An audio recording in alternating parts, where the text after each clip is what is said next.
Well,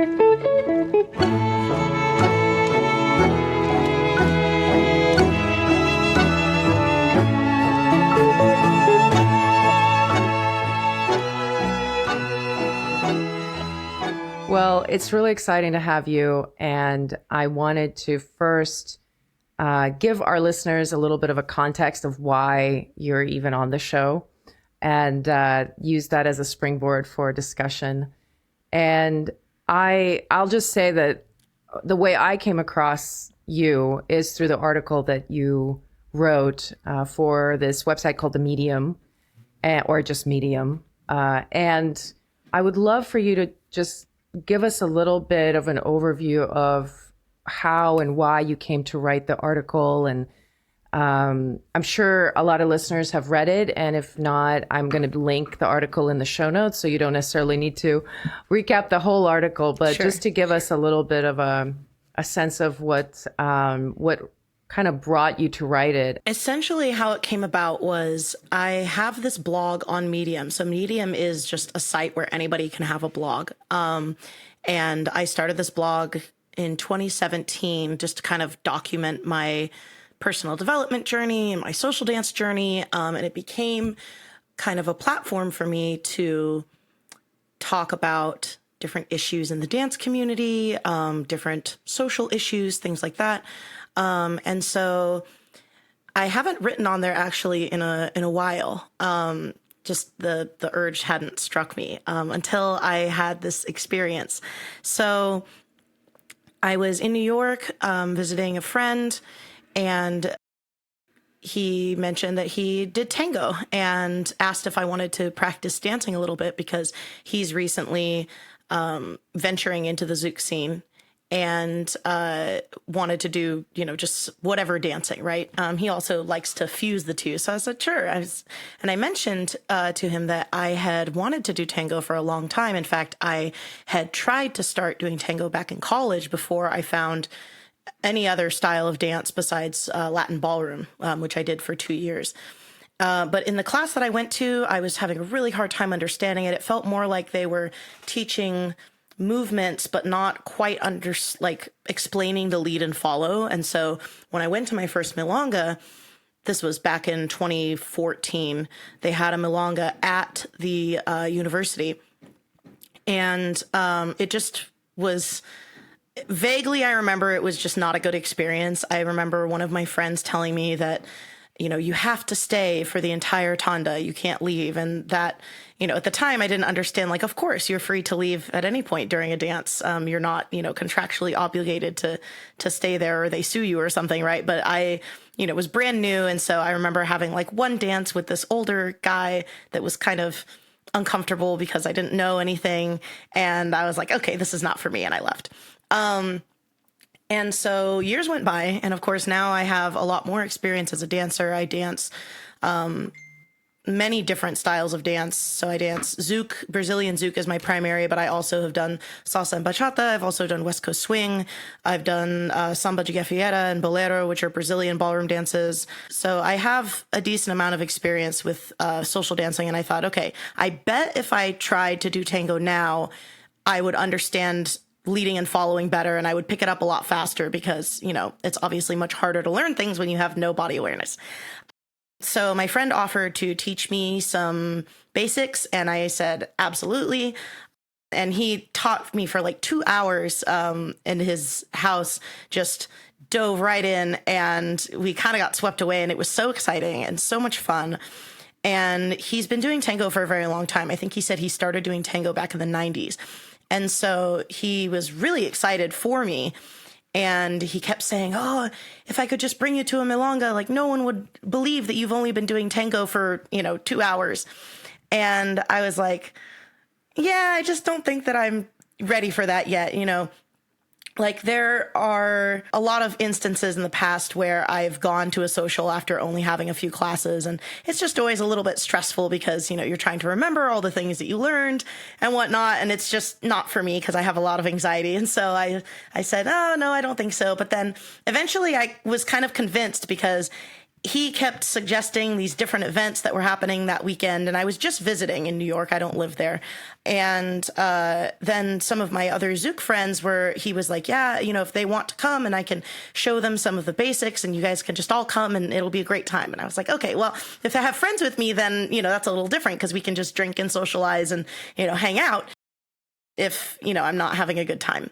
And so we all went, and I had heard from my friend who is currently, or at the time was doing tango in Buenos Aires, that it's kind of a tough scene to break into, and a tough dance in general. And so I already was kind of on my guard. I walked in, and the way that Solas is set up, it's very narrow.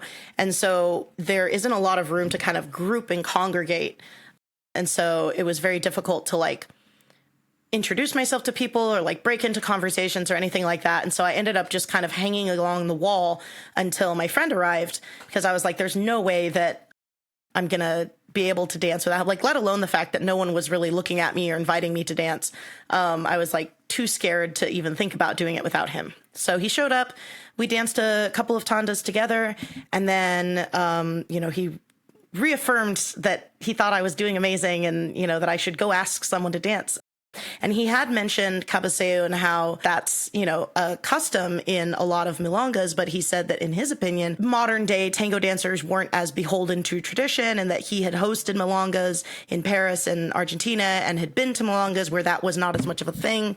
And so he was like, you can invite people. And so I said, okay, I'll invite people, which, judging based off of what happened later, probably was a misjudgment on his part, but he had really good intentions. And so I asked him, who are some good leads, safe leads to dance with here? And he pointed someone out to me, and that's where the whole thing started going downhill, because the person that he pointed out to me is a very advanced dancer, but according to some other people I've spoken to, has no social graces. And this guy was, when he introduced me, my friend said, oh, this is Elena. She's a professional Zouk dancer. She's a world champion, and she's just learning tango. And I think that the guy, in his head probably thought, that I was going to be much worse than I was, maybe. But when I was like, okay, we've had an introduction. Now let me invite him to dance. And he definitely did not want to dance with me. But he said yes anyway. What his exact words, I think, were I suppose, or something like that. I forget what I wrote and what he said, but it was not an enthusiastic, of course, let's dance, right? So that already kind of took me aback. And then he proceeded to teach me on the dance floor for the whole rest of the tanda. And everything just kind of went downhill from there. I was feeling really off after that dance. I cried a little bit. I danced again with my friend, and I was feeling a little better. And then I invited a second person to dance. That one was actually really good. He was very nice. And then I thought, okay, I'll ask one more person to dance. And this is over the course of the whole night, right? And I went up to this person that I had seen dancing and asked them to dance, and they looked me up and down and said, we'll see, and then immediately went and asked someone else as soon as the music started. So I was done at that point. I had one more dance with my friend and then left. And I decided to write the article because I was feeling really distressed.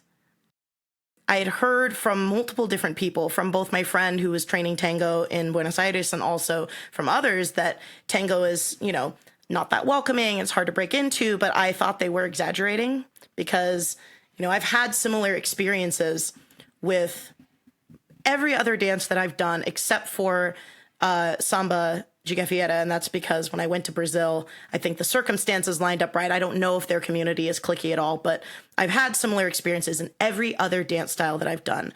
And as somebody who is a teacher in my local scene and a community organizer, and has been since I started doing Zouk, basically, it really hurt me to see that there didn't seem to be a lot of effort being put in, not from the people who I asked to dance, but the community at large didn't seem to be that welcoming. From the person that checked us in to all the people that were standing on the wall, it just felt as though I'd walked into a fancy dinner where I had no, where they could tell I was poor at a glance, if that makes sense. And I thought, this is not right from a human perspective. let alone like a dance community perspective, right? Like, there are rules and customs and people teach on the dance floor all the time in various dances and stuff. But I felt as though none of that made it okay. And that if I was having this experience, then probably a lot of other people were too. And that the best way to like both process the experience and to spark a conversation would be to write about it. So I broke out my old blog, which I hadn't opened in like 2 years, and I wrote down everything that I was thinking and feeling at the moment. And usually with my blogs, I would try to temper my voice a little bit and try to modulate my tone and sound a little bit more hopeful or diplomatic, right? But in this case, I was so upset, and I thought, also from a social perspective, like a lot of times as women, I feel like women are told to modulate their tone and we police ourselves a lot more. And I thought, I'm going to write this blog exactly how I'm feeling it and post it. And I was shocked at the reactions that it got. Like, I wasn't expecting anyone from the tango community to read it, honestly. I meant it more almost as a cautionary tale to the Zouk community, like that this is why it's really important for us to continue trying to be as inclusive as possible, because we don't want other people in our dance style to have this experience. And since you wrote it, now it's been a few weeks, what has been some of the aftermath? You alluded to, you were surprised to hear from some of the tango dancers. Has it been encouraging or confrontational anyway? Yeah, so it's been a mixture. In the beginning, it was actually pretty positive. My friend shared the post to a tango group on Facebook, and there were a lot of reactions to it of people saying they had had the exact same experience, that this was something that they knew happened and didn't like that it happens in their community and stuff like that.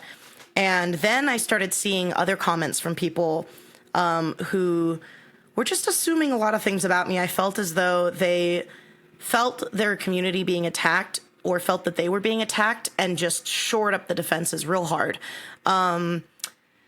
There were a lot of personal attacks on me, calling me entitled, saying that, it was arrogant of me to assume that I would just be able to go to a tango milonga after only one lesson, and just making a lot of assumptions about me that I didn't feel like I needed to justify when I wrote the article. I felt as though all of these things were immaterial. My dance level shouldn't matter. My, asking certain people to dance shouldn't matter. The point of the article was that the overall vibe and the attitude was unwelcoming, and that should not be, no matter who asks you to dance, right? But there were just a lot of people who were more offended that I didn't use kabaseu, that I invited people to dance, like that I, asked advanced dancers to dance. How dare I? It was a lot of things that me as a professional dancer and somebody who is fairly prolific in my own style, I don't think these things about myself in relation to dancers who are trying to enter the scene. And so it was shocking to see people kind of say the quiet part out loud. Like there was one guy who was saying, tango doesn't need new dancers. We need better dancers, and that a lot of people were saying like that, I shouldn't go to a milonga until I'm already basically an intermediate dancer. It was hard to keep my cool because I was being mocked in really disrespectful ways. There was the same guy who said we don't need better dancers, or new dancers, we need better dancers, posted a YouTube link of like some skit about this woman trying to dance with this guy, and it was just really mocking and diminishing, and just a lot of comments like that. A lot of people saying that I was making up the fact that I was being discriminated against for my body, and saying that they have never seen it happen, and they doubt that it was the case. They think it was more that I just wasn't a good enough dancer. And it was wild to me because I was like, even if I wasn't a good enough dancer, that still shouldn't justify that treatment, right? And people were fully standing behind the fact that this is just part of their dance culture. This, unfriendliness to beginners and hostility is just something that you just have to put up with. And that to me was even more off-putting. Speaking of your experience in the dance world and professional experience, I would love to learn a little bit more about what actually brought you to dance. How did you start, and what got you into so many forms of social dance? Yeah, so back to the beginning, I was a competitive gymnast for a really long time. I started when I was around 3 years old, and my mom and my sister were both gymnasts as well, and so it kind of ran in the family. And I did gymnastics until I tore my ACL at the age of 14, but I got to a pretty high level. So at the Olympics, it's level like 11 technically, and I was at level 9. So I had actually planned to do college gymnastics if I lasted that long, which sadly I didn't, but also not sadly considering the environment that it was in. It was very hardcore and very toxic, that kind of old school mentality of go till you break and then heal a little bit and then go till you break again, right? So I left gymnastics and I was looking for an identity, and my sister had started doing some dance classes at our local community college. And so I followed in her footsteps and did a couple of years of ballet and modern and jazz and took a few choreography and contemporary classes. And so dance was filling the void of needing to pursue something. From there, I went to college and found out that in order to take any of the dance classes at my college, because there was an actual dance major at UC Santa Barbara, you had to audition to get into any of the dance classes. And I was like, okay, I'm definitely not that good. So let me just, find something else to do. And then I saw that there was a ballroom class being offered at my school for an extra credit. And I had seen one of my favorite gymnasts, Shawn Johnson, go on Dancing with the Stars. And I thought, oh my gosh, that would be so cool to learn how to dance like Antonio Banderas, and you see a lot of dancing in movies and stuff and you want to be a part of it, but it doesn't seem within reach until I saw that I could actually learn. And so started taking the ballroom classes.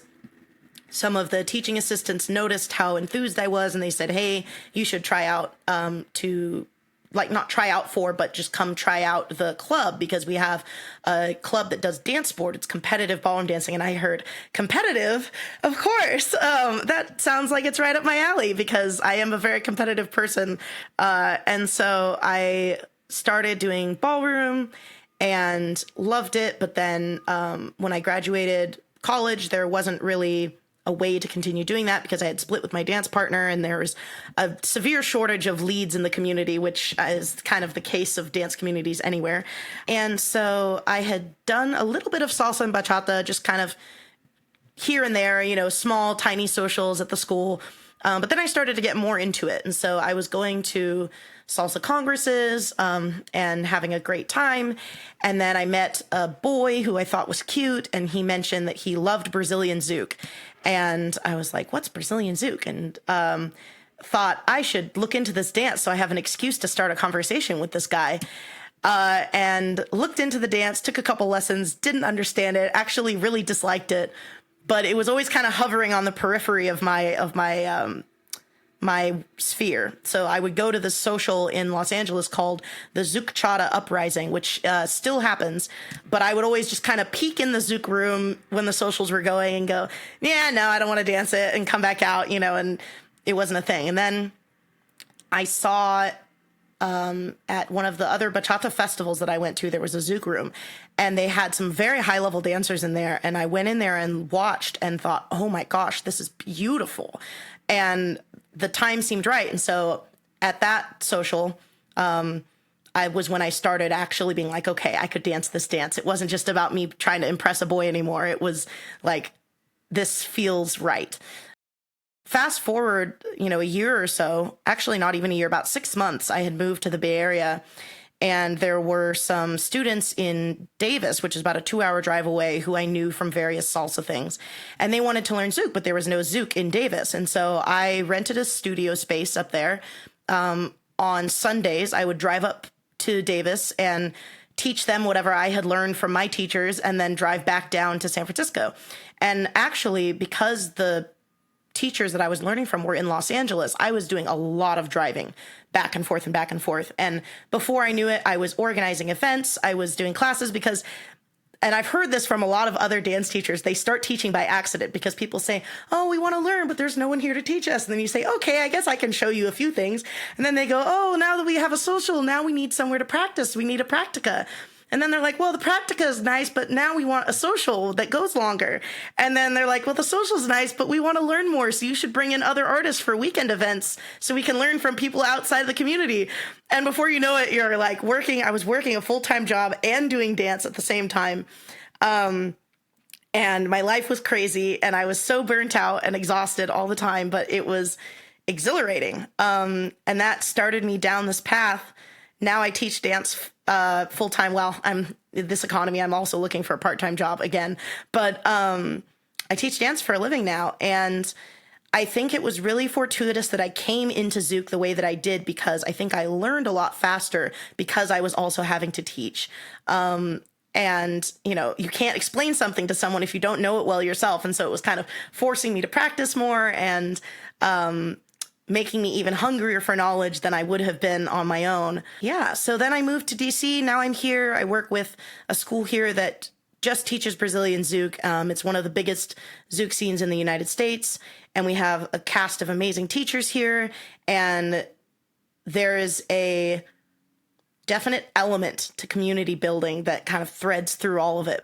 Fascinating journey. One thing I'd love to know is, what is the relationship among all of these Latin dances? Like, there's salsa, there's bachata, there's Zouk, there's Brazilian Zouk, which is different. There's kizomba, which I'm like, where's kizomba fit in? Can you is there like a way to understand how these dance styles relate to each other? Yes. So I look at it kind of like a big web. There is kind of the bubble of Latin America outside of Brazil, and actually a lot in kind of the Caribbean sort of area with the Dominican Republic and Cuba and salsa and bachata and that kind of thing, merengue. So I've kind of view salsa, bachata, and merengue and cumbia and like those other dances kind of in their bubble of like Spanish-speaking Latin American dances. And then you have Brazilian dances that are like samba, which includes samba no pé, samba de gafieira, samba de roda, which are very like Afro-based Brazilian dances, which a lot of, because of the effects of colonization and slavery, right? There are a lot of African roots in most of the Latin dances. But Brazil especially kind of has its own brand of it because it's mixed with Brazilian indigenous culture and the slave culture from the Portuguese, right? And then, so under that umbrella, you have the Brazilian dances. You have dança de salão, which includes forró, bolero, soltinho, samba de gafieira, and tango, which of course is coming from Argentina.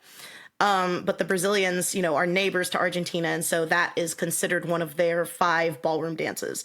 Zouk is very new. So the history behind Zouk is basically that you had lambada, which was not really viewed as a real dance style for a very long time, and rose and fell very quickly in popularity in the late 80s, early 90s. And then Zouk music from the Caribbean was being listened to by lambadeiros in the north of Brazil over the radio. And they were like, hey, our music isn't really getting played that much anymore. We could dance lambada to this. And so they started listening to Caribbean Zouk music. And then that music became popular in a lot of the Portuguese-speaking countries, as well as Brazil, in Angola and Cape Verde and Cabo Verde.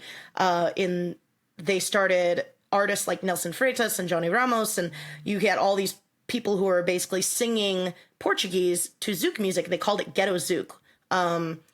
And then, of course, the Brazilians catch on to that, and they're like, oh, let's dance lambada to this. So it's kind of this big, like, interconnected web of cultures, right? Zouk, Brazilian Zouk, came from basically people trying to make lambada a teachable dance, because lambada was a street dance. It was very fast. It was very wiggly. There wasn't really a set syllabus of movements.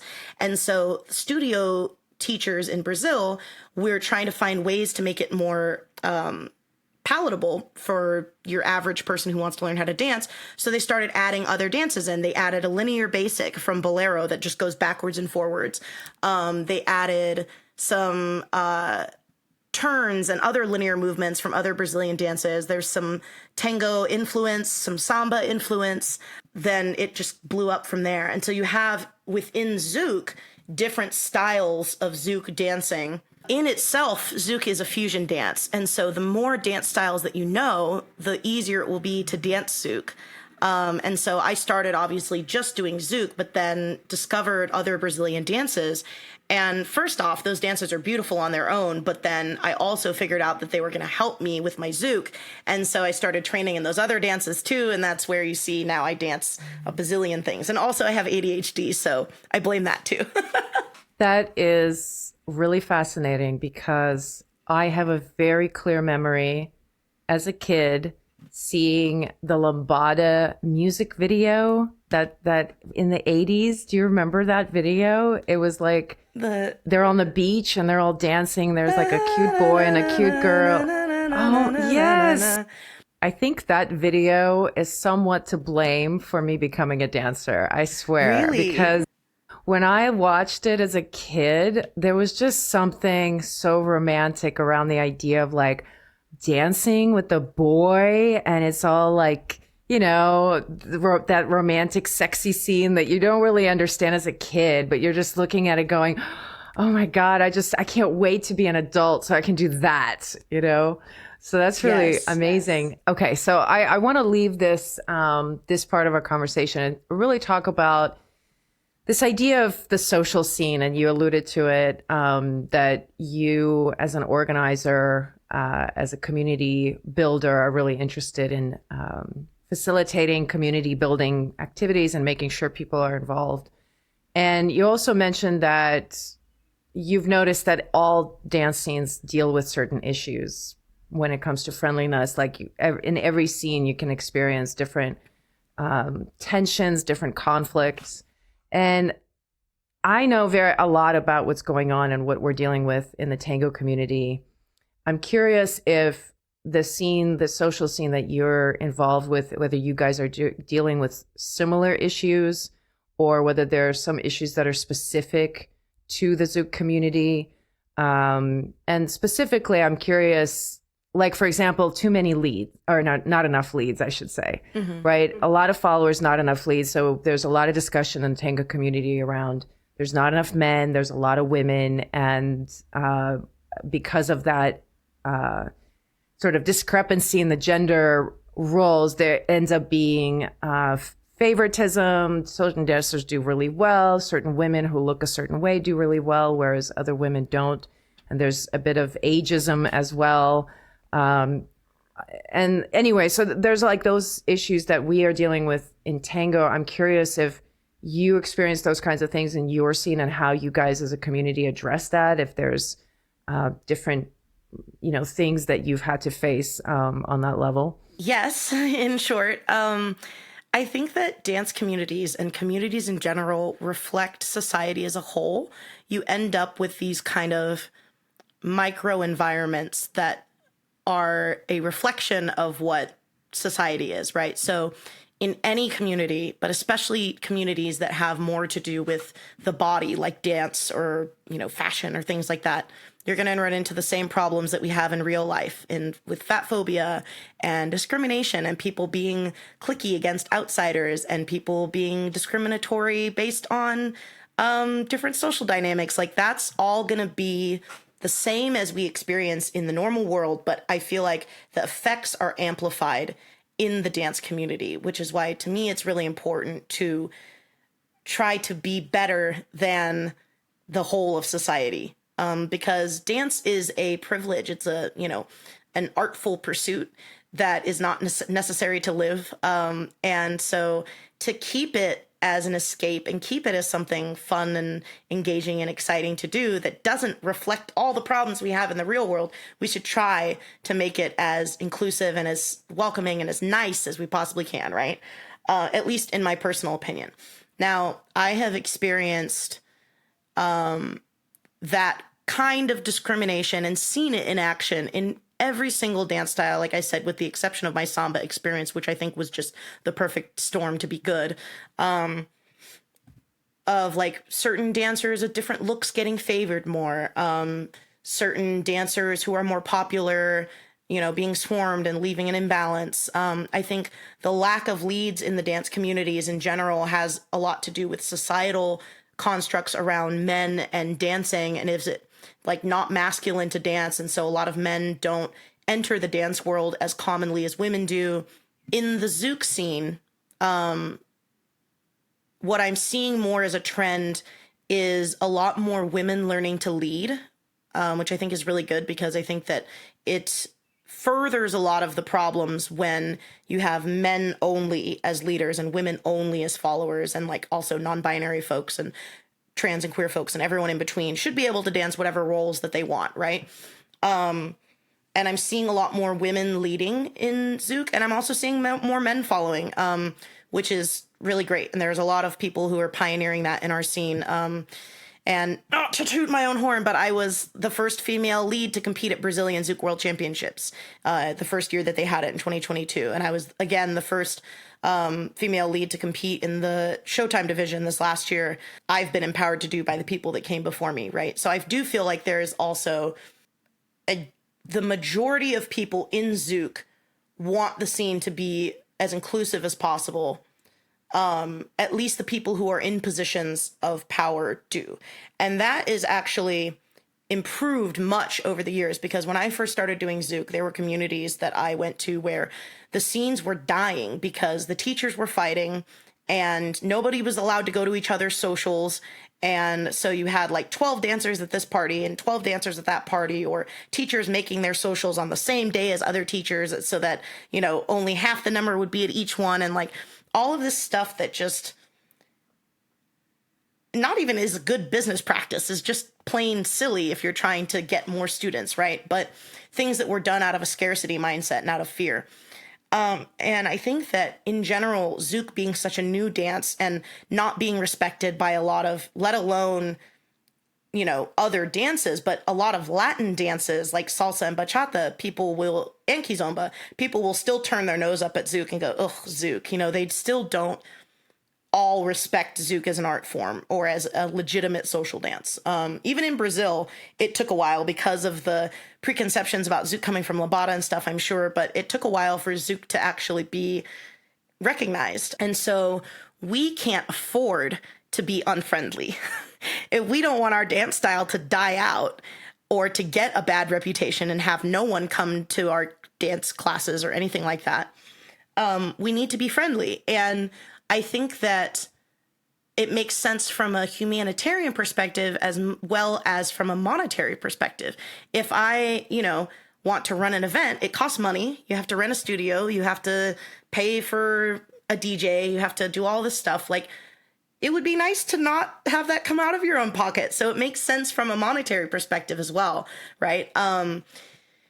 And that's something that I think in DC, we are really doing a lot of things right. You could do better, always, always, always do better.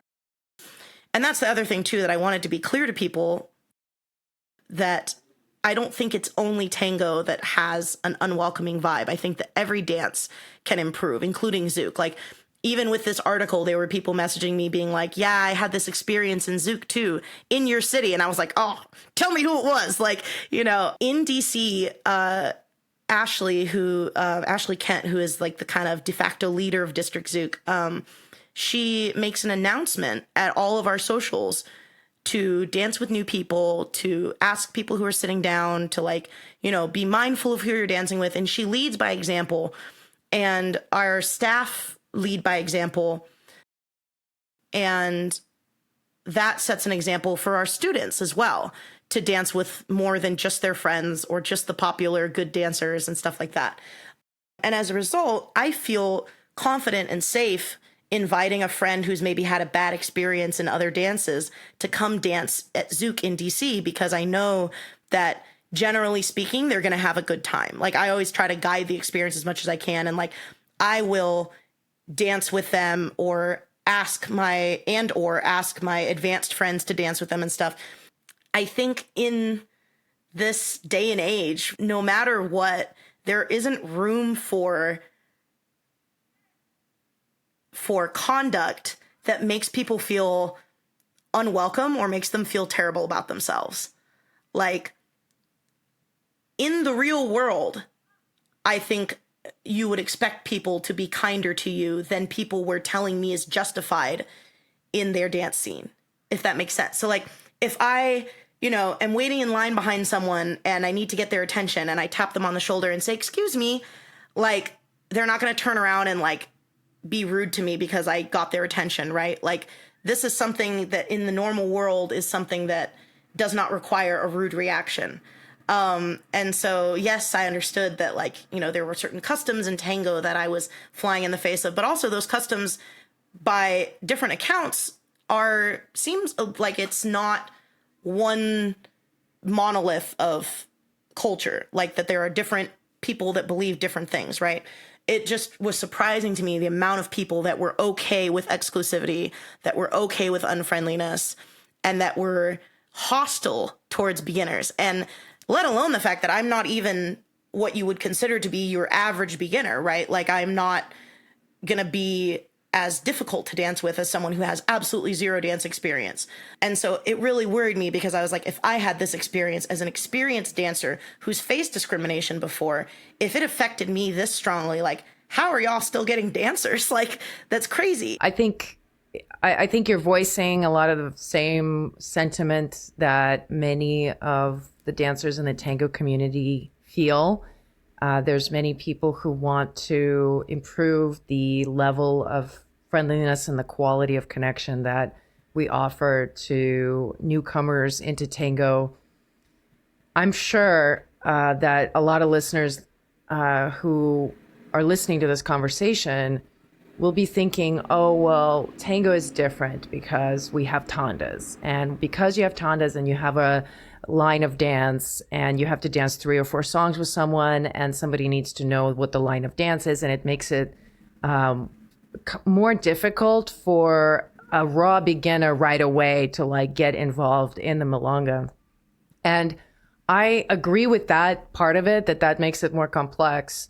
But I also think that there's always a creative way to solve a problem, and that it's possible to work within the constraints of the customs or the style and do things in a way that would create a compromise or a bridge. Because what I've been saying for a long time is that tango dancers typically come in and a lot of them stay within the class setting for years before going out social dancing because they're so intimidated and so nervous about this experience of being rejected or not doing things right. So it keeps a lot of dancers back. And so I'm a big proponent of creating a sort of bridge-like experiences where the stakes are not so high, where maybe you don't play tandas, just play, expectation is only dance 1 song at a time for an hour at the beginning of a milonga, or create an environment where it's not expected that you're going to be dancing, but it's more socializing. So the advanced dancers feel that they can first connect with the person who is not familiar to them.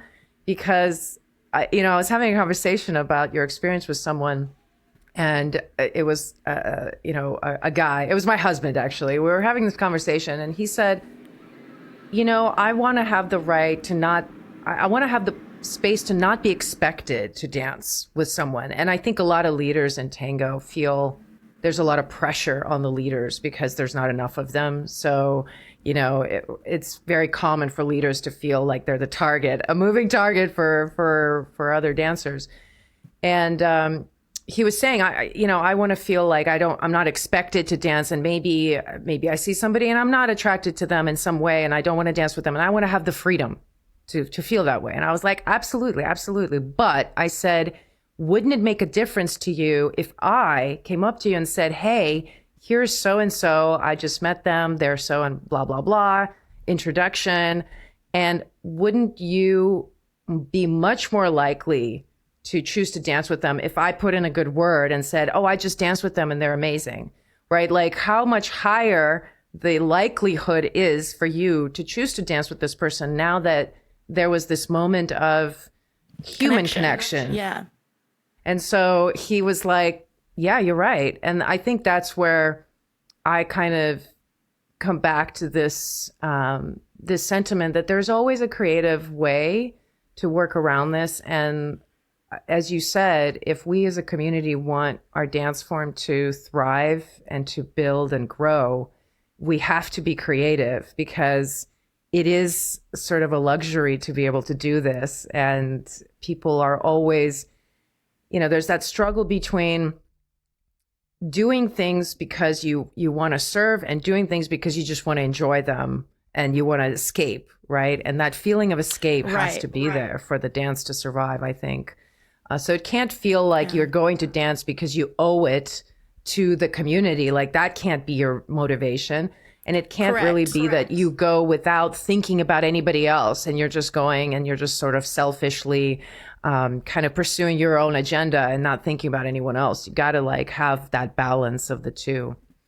Now, one of the things that's been also a troubling aspect of the tango culture is sort of the boundaries that sometimes get crossed within the dance. And I'm curious if your community deals with that on a regular basis, because sometimes I think the dance form itself either encourages that or discourages that with tango because of the close embrace and the proximity.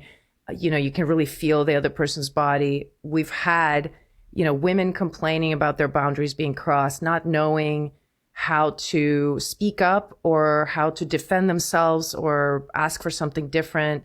Many women feel sort of limited in even saying what they need in terms of their boundaries. And I'm curious if you guys in Zouk community have to deal with that, if there's safety concerns or issues that you've had to solve and what that's like for you. In terms of boundaries being crossed, yeah, we have the same problems in Zouk that I think every dance scene, even scenes like West Coast Swing that don't dance that close together, have these problems too.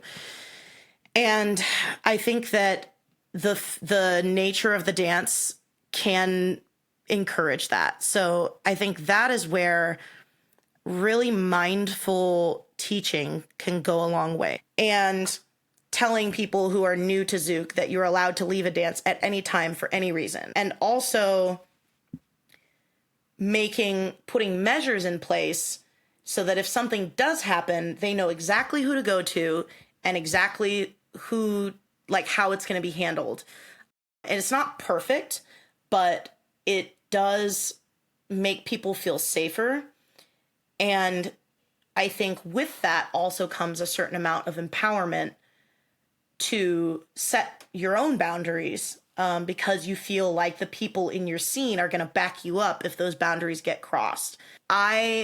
Unfortunately, when I entered into social dancing, people were not as diligent telling me all of the ways I could set boundaries, and I experienced so many consent violations and just straight up sexual assault that I never, ever, ever want my students to have to go through. That burden, unfortunately, falls on the community leaders to create that safe space. We have a safe spaces committee here in DC for the Zouk community, and people are aware of those, and they also feel comfortable enough with the instructors to reach out to us and say, hey, something happened. How do I get in contact? So it's kind of like doing everything you can to make sure that the community understands where you want it to be, but also having a net and preventative measures instead of reactive measures. One of the difficult challenges in tango has been that there's been an attempt to keep the dance safe, and there's definitely an effort on the part of the teachers to make sure people understand boundaries. But there's always some people out there who are not going to respect those boundaries. And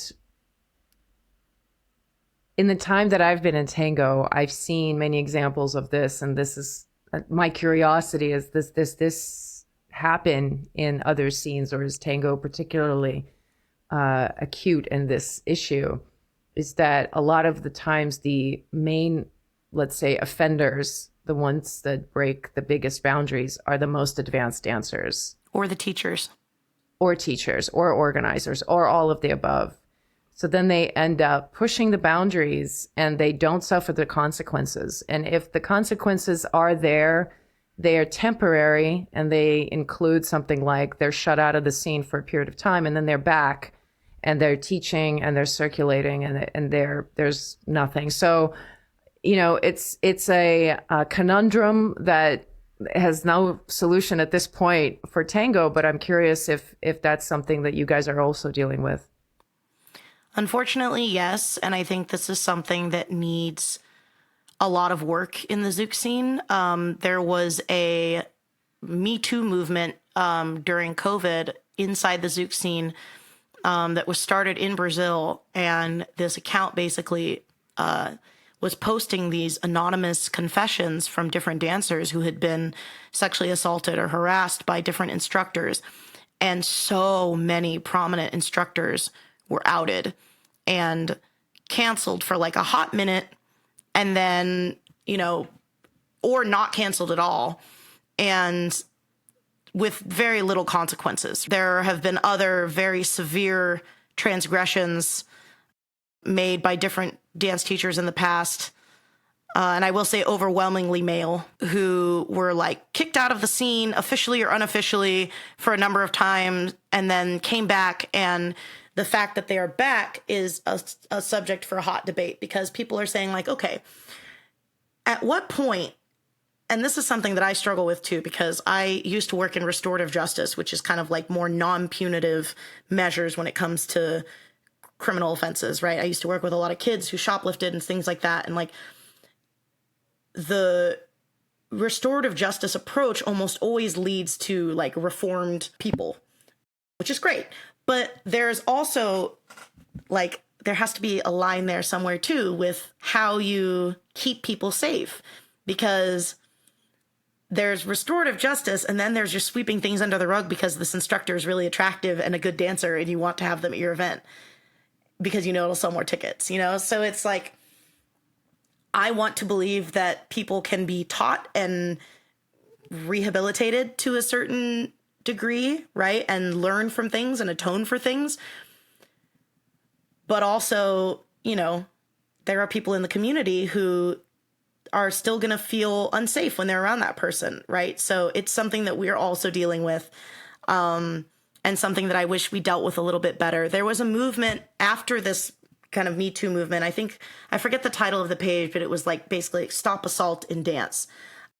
And then it sparked this whole conversation, and there was an organizer who wanted to create a board or like a committee that certified people as like safe people to hire, right? So like if you don't have to participate, right? Because as we saw with gymnastics and Larry Nassar, like even having a governing body isn't always a way to prevent people in power from abusing that power. But her idea was to create a optional system that people could participate in if they wanted to, and then encourage festivals and events to only hire from that list. And then if you didn't do the list, then it'll kind of be of like a tell on its own, And if you don't hire from the list, that also is kind of a tell on its own that you don't care about the safety of your attendees and your community, right? I thought it was a fantastic idea, but I think it needs a lot more support before it's actually able to happen, because, a lot of the people who are part of the issue are not people who are actually doing the offenses, but the people who are their friends.